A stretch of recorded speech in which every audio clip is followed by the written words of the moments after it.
Hey everybody, I'm Q from getTekt with Bazinga. Hey, how's it going? We're here at the Retro World Expo 2016 in Wallingford, Connecticut. So let's go take a journey.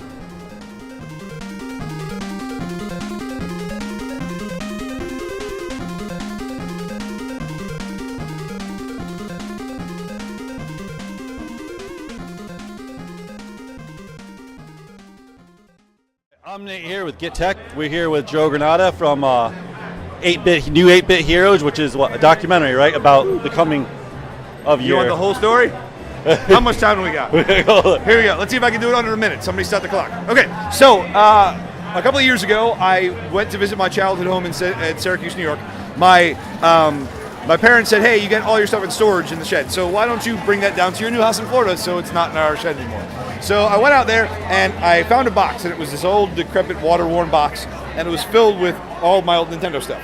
And in that box was illustrations for a game that I'd conceived of at like 8 years old. It was like 1988, during the NES era, like right prime time. Zelda 2 had just come out, a year earlier, and we were all in that mindset. So anyway, I said, wow, as a programmer, I could make this game. Wouldn't that be cool? That's awesome.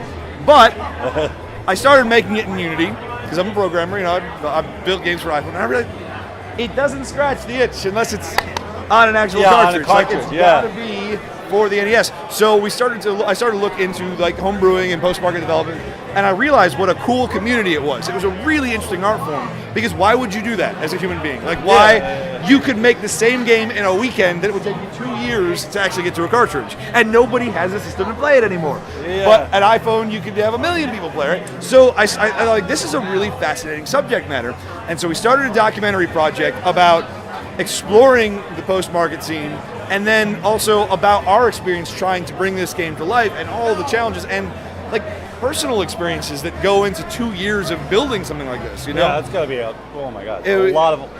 Let's put it this way: 2 births and a death, and there's a lot of things that happen, and so a lot of transferring code. And, right. Oh man. So, so then what ends up happening is we have a film. And it actually it got received really well. Adam Goldberg, who does the Goldbergs on ABC, came on as executive producer. You see all your major YouTube people: James Rolfe, Pat Contry, John Lester, all Norman Caruso, all these cool people, all the homebrew community, Civic, who made Battle Kid. We've got actual professionals in the scene that do modern games. Juan Carlos Larrea from Microsoft Studios, a bunch of other people.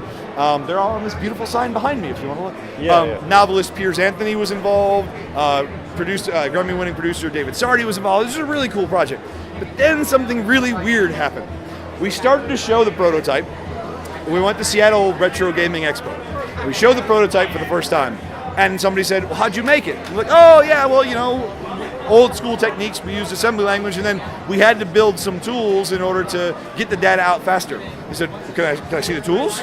Oh, he said, sure, I guess. So we pulled up some of our screen builder, and all of a sudden a crowd formed around our booth. Oh, wow. And everyone realized that they were seeing what essentially is a NES Maker. And that's pretty awesome. Right, so that was totally unexpected and came out of nowhere, and we started to decide, well, what if we took all of our little tiny tools and made one tool? And with this one tool, we made a custom emulator. We have a system where, with the cart flasher, with one-click deployment, you can get it onto a cartridge. So it rewrites the code for you? Yep, we get a cartridge like this from Infinite NES Lives. They're awesome. These are great. The specific map, like if you put in a Super Mario Brothers cartridge, it won't work, but not because this is anything special. It's just it's a different mapper.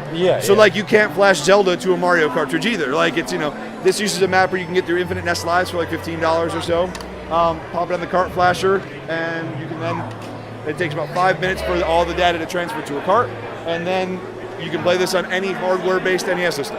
Oh wow! And so. So what we're doing is realizing how much people were into this, we started showing it to a bunch of people, and a lot of people have given us suggestions and feedback through all these conventions. And we realized what we're going to do is we want to extend the capability to start bringing in other types of modules, like our game's an adventure game. We only needed to make adventure game stuff. But other people wanted to make a platform game. Other people wanted to make an RPG. Other people wanted to make a beat 'em up.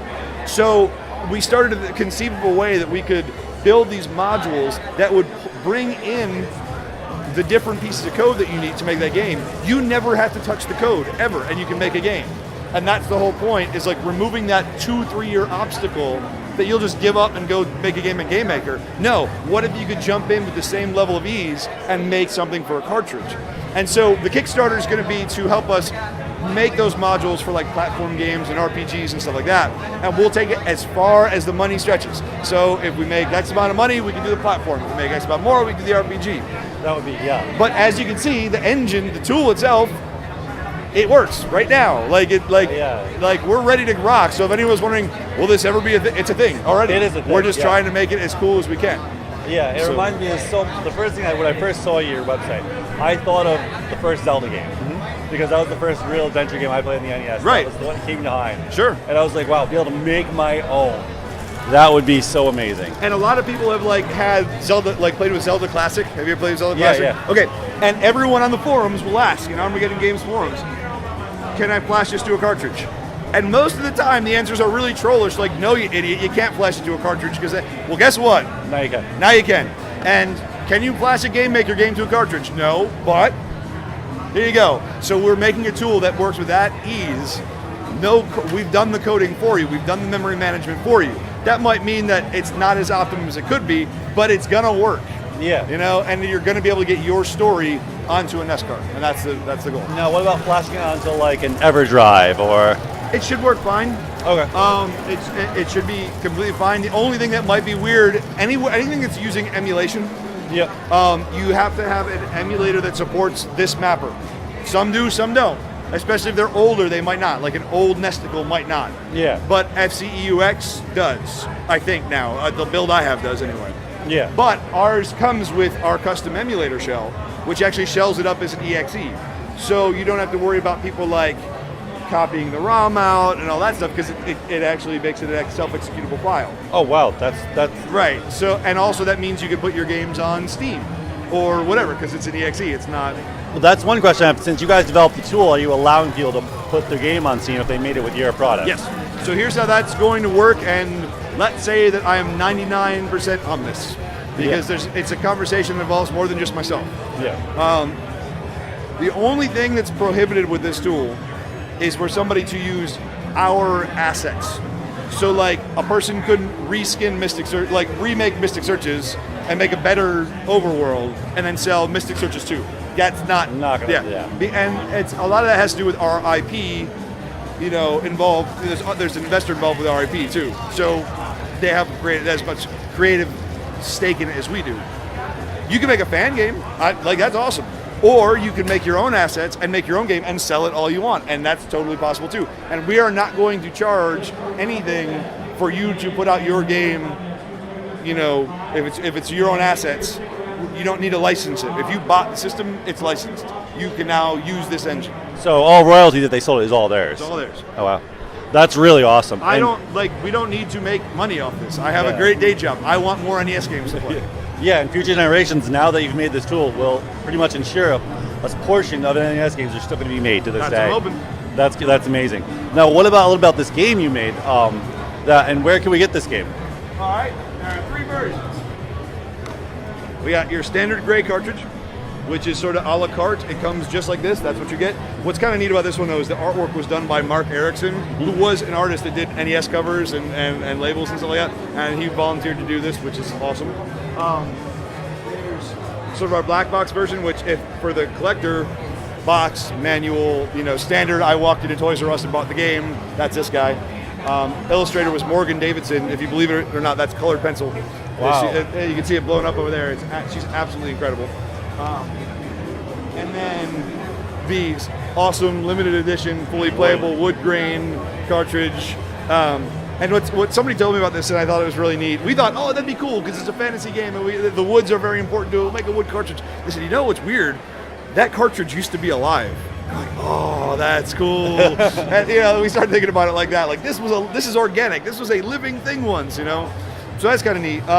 There's also an option to get like the whole group and the Blu-ray. So like somebody who wants to play one and beat the crap out of it, put one on their shelf, and then like hang one in a shadow box or something. Like they have like to get all 3, and then they get the Blu-ray for free as well, the movie. Oh, from the website. Yep, and all that's available for pre-order right now on the website. The movie's done; it's already doing showings. The game's on its final stretch into getting done, and now we're just cranking with the tool.